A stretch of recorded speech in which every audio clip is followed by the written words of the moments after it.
Ndagusuje wowe ukurikiranye Akasamutwe TV kandi nguhaye ikaze muri kiganiro nkoze mu by'ukuri mu gitondo cya kare ariko nababaye cyane bitewe na experience cyangwa se ibyo maze kubona kuri ChatGPT bimbabaje rwose binshenguye umutima ku buryo bigoye ko nzongera kuyizera rwose.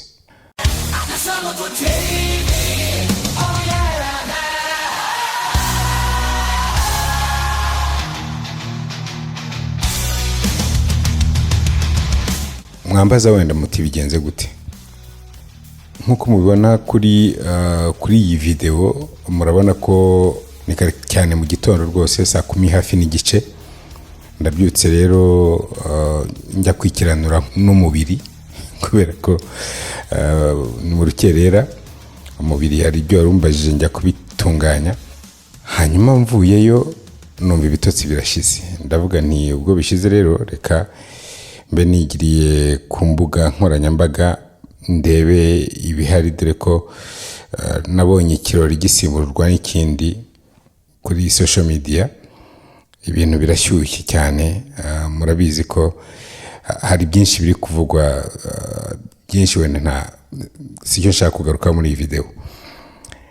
Rero muho nasuye nahereye ku rubuga rwa X, hanyuma mpita nkubitana na video ya postinzwe na Oswald Kim, umunyamakuru wa radio na TV10.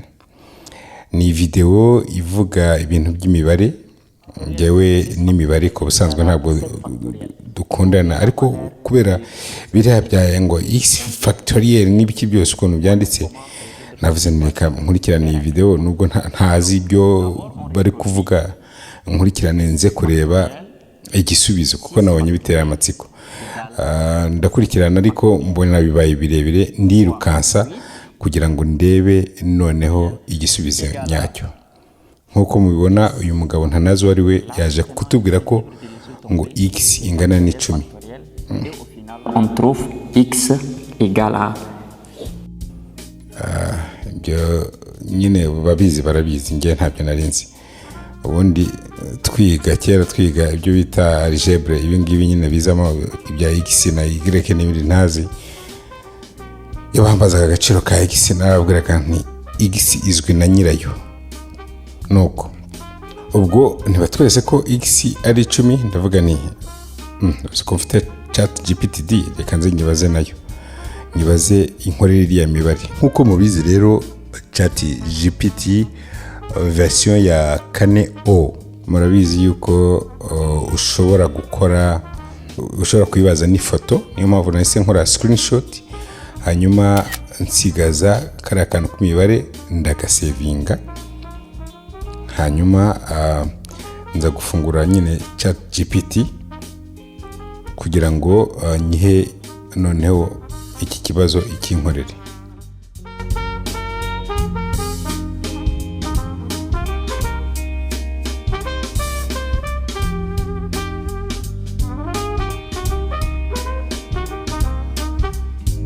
Nibyo nakoze rero, ndabona ndagafashe, hanyuma ndakohereje kuri ChatGPT kugira ngo none inkorere kiriya kibazo.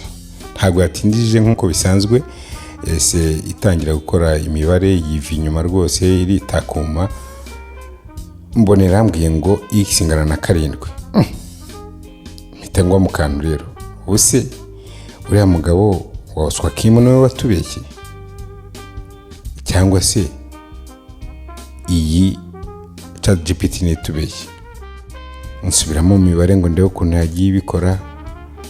Bazi imibare wenda mu ndebere ibyo yanditse niba ari byo, kuko ku bwanjye ikibazo cyabaye nuko yanyuranyije n'uriya mugabo.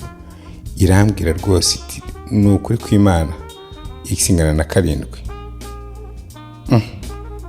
Numva nguye mu kantu, ndavuga rero nubwo bimeze gutya reka nyibaze niba iri sure.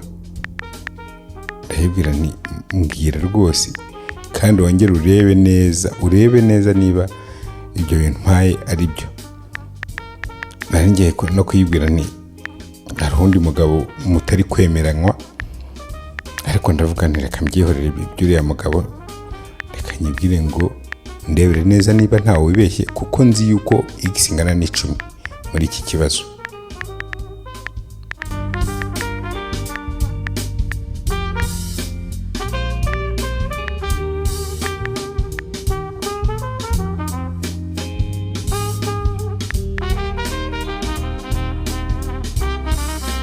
Ubwo rero yatangiye iravuga ati reka noneho mbigenzure neza. Irandika iritakuma, yiva imbere n'inyuma, sinakubwira, irabica biracika, irakomeza. Hajya kurangiza nkabona irongeye ngo igice cya gatatu irakomeje. Ngiye kubona mbona iranditse ngo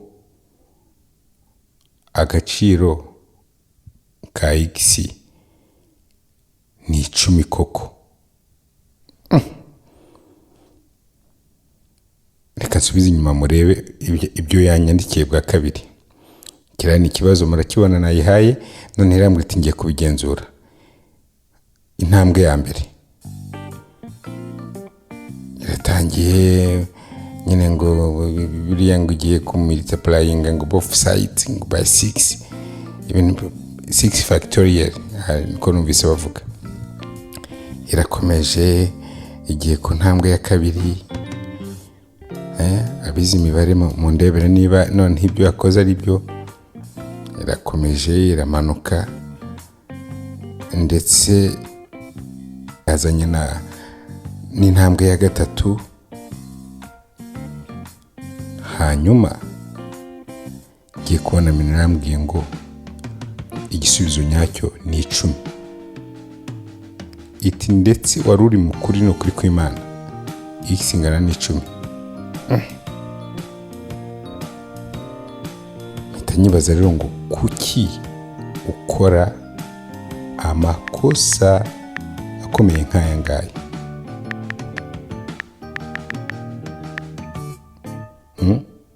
Ni ikibazo umuntu yakwibaza. Ubwenge bukora no bwagombye kuba ari ubwenge nyine bufite icyo butwunguraho kandi buranatwungura, ariko kuki bwibeshya? Naya icyo kibazo ibitekerezaho pe. Sinzi niba byatewe na internet yagendaga gahoro, cyangwa se niba yaririho yibaza uburyo igiye kumbeshya, simbizi. Ariko ikigaragara nuko yabitekerejeho, ibitekerezaho yanga kumpa igisubizo, ku buryo nafashe icyemezo cyo kongera kuyibaza iki kibazo cyangwa kuyisubirishamo. Birashoboka kuko ari internet yagendaga nabi, ariko nabonye bitinze fata icyemezo, ndavuga nti reka nongere nkubaze impamvu ukora amakosa nk'aya ngaya. Ubwo na kopiye cya kibazo ndongera ndakiha.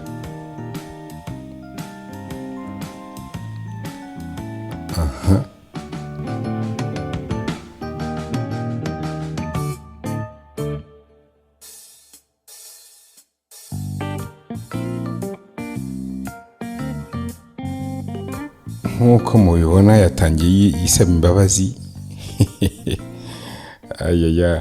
Ati rwose umbabarire kuba nakoze ikosa na confusion naguteye n'ibiki. Ati nari nabyumvise nabi kandi mikora nabi. Atariko nagushimiye ko wihanganye cyane. Yambwa gusa.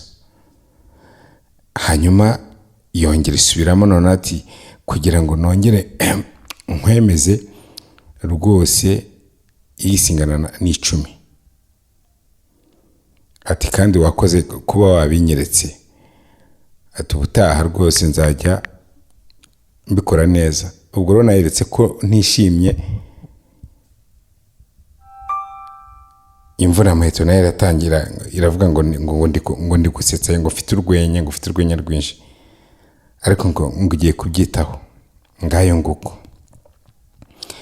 Ndabizi ko mu by'ukuri abantu benshi ubungubu bakoresha ubu bwenge bukorano AI mu mirimo itandukanye. ndagira ngo mbwire by'umwihariko abanyeshuri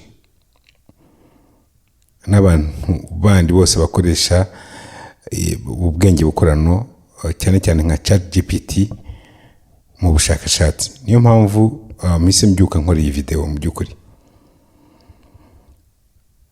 ChatGPT ni igikoresho gihari kugira ngo kidufashe, ariko n'ubwenge bukorano nabwo bushobora kwibeshya nk'uko umuntu yibeshya. Ari benshi batari babizi, wenda ari benshi batari bazi yuko ChatGPT ishobora kwibeshya.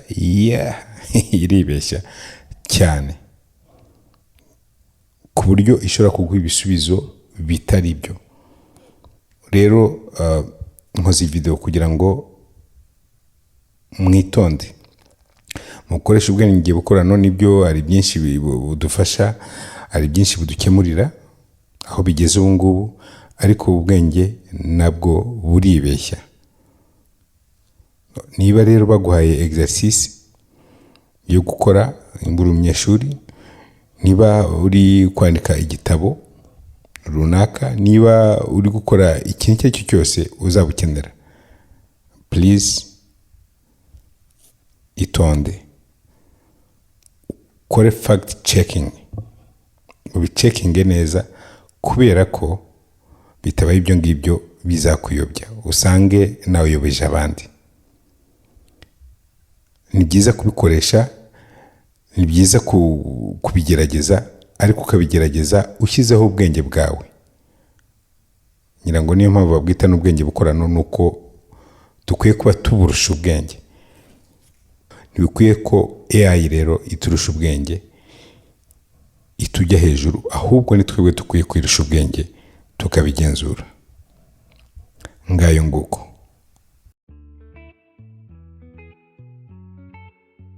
Nkimara kubona rero ko ChatGPT yibeshya mu buryo bukomeye cyane nk'ubu ngubu mumaze kureba, nahisemo kutugirana nayo ikiganiro cyihariye kugira ngo isobanurire impamvu ikora amakosa nk'ariya. Mugikurikire. Mwaramutse ChatGPT, ndashaka kubaza impamvu rimwe na rimwe wibeshya iyo umuntu akubajije ikibazo. Mwaramutse, ahubwo se nagize ikihe ikosa mu gusubiza ikibazo cyawe? Impamvu nshobora kwibesha rimwe na rimwe ni uko hari ibyo nshobora gusobanukirwa nabi, cyangwa wenda ikibazo kiba gifite ibisobanuro byinshi, bikaba bituma hari aho ntamenya neza ikifuzwa. Ariko nishimira ko ubimenyesha kugira ngo mfashe kunoza ibisubizo byanje. Wabwira aho nagize amakosa cyangwa ibyo wifuza gusobanura neza. Ndabizi ko wibeshya, ahubwo mpingero z'ahantu z'ibisubizo bitari byo waba warigeze gutanga. Nubu ntibuka ingero z'ibisubizo bitari byo. Reka mvuge bimwe mu bibazo bishobora gutuma hari ubu ntasubiza neza. 1. Gusobanukirwa nabi ikibazo.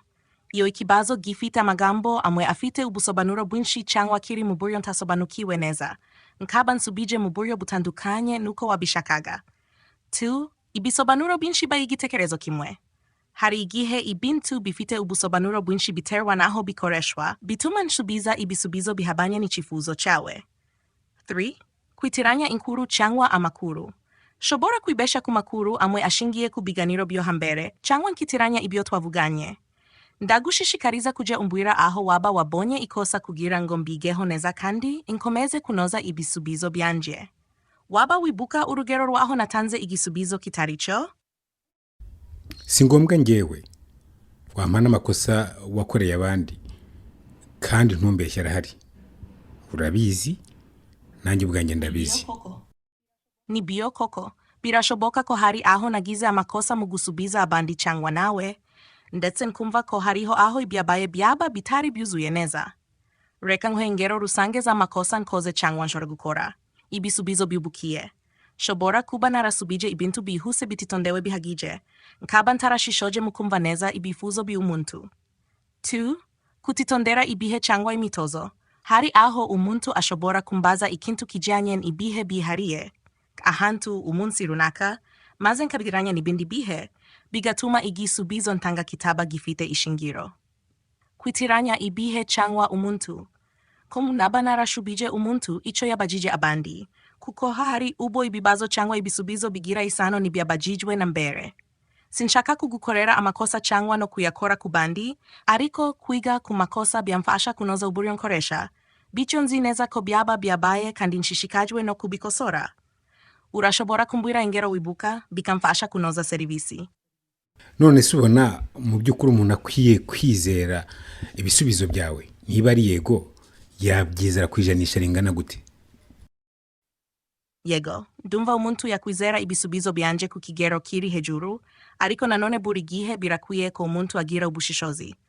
Ijanisha ry'uko yakwizera ibisubizo byanje rishobora kuba rikubi hejuru ya 18% cyangwa n'ibindi bitewe n'ubwoko bw'ikibazo. Ibi bishingira ku bintu bikurikira. 1. Amakuru yizewe.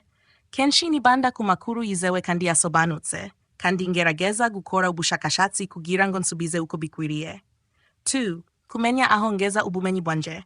Hari ubwo nshobora kuba ntazi neza igisubizo, ariko nkakwereka aho nakwibesha ngo aho nasaba kuwongera gusobanura.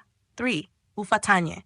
Mu biganiro bitandukanye, ndagerageza gufatanya n'umuntu mbwira kugira ngo nsubize ibyo akeneye. Iyo hari igisubizo gishobora kuba kitari nyacyo, umuntu ashobora kukimenyesha tugakorana kugikosora. Nubwo bitazaba, ibyo bisubizo bishobora kuba bizewe ku rwego rukomeye. Ariko nkuko ubivuga, kwizera neza bisaba kugira ubushishozi, ukareba niba ibyo watanze bihuye neza n'ibyo ukeneye. Birashoboka. Ese ari wowe ari na Gemini AI, ubona ari ndurusha ubwenge? Icyo kibazo ni gishishikaje. Nanje na Gemini AI cyangwa izindi porogaramu nka Suno AI, Siri n'izindi, dufite uburyo butandukanye bwo gukora kandi dushobora guhabwa akazi katoroshe cyangwa koroshe bitewe n'icyo umuntu ashaka kugeraho. Ariko ubwenge cyangwa intelligence ni ikintu gishingira ku ntego na kazi kagenwe. Ntawe navuga ko arusha undi ubwenge, ahubwo turi nyongera nuko tubasha gukora ibintu mu buryo butandukanye. 1. Irashobora kuba ifite ubushobozi butandukanye cyane mu bijyanye n'ubushakashatsi buhanitse cyangwa algorithm zose zireba kugenzura amakuru ahoraho. 2. Jewe. Nitondera gusubiza mu buryo bwimbitse kandi bujyanye n'ibitekerezo biganisha ku gusobanura neza no kuganira bimbitse ku bintu bitandukanye, nk'ibibazo bijyanye n'imyigire, ikoranabuhanga, ishirahamwe ry'abantu, n'ibindi bikeneye ubusesenguzi. Iyo bigeze ku kuganira cyangwa gufasha abantu mu buryo bwo gusobanukirwa amakuru mu buryo bumvikana, nshobora kugira impano yihariye yo kwitondera ibyo abantu bakeneye. Ariko mu bindi bishobora gutwara imashini zisanzwe ubuhanga bwo gukurikirana ibintu bikora, birashoboka ko Gemini AI ifite imbaraga aho. Nibyo, turi beza mu bice bitandukanye bitewe n'ibikenewe. Ubwo nibyo ntiwambeshya da? Oya, sinaguhisha ukuri. Ibyo nabivuze mbisubiyeho neza. Kandi nibyo rwose, ntampamvu yo kubesha. Mu gusobanura ubushobozi bwanje nuko mpura n'izindi porogaramu ka Gemini AI. Turi ibikoresho byubakiye ku bumenyi butandukanye, kandi dufite intego zishobora kutangana bitewe n'ikoranabuhanga ryaduhaye ubushobozi. Umuntu rero niwe uhitamo icyo akeneye hagati yacu, agendeye ku bushobozi bwacu bwo gukemura ikibazo runaka. Urakoze cyane ku bushobozi bwawe, buri gihe ni biza kuganira neza kandi ntakubeshyana. Urakoze nawe. Ndabashimiye mwese abari bakurikiranye Akasamutwe TV.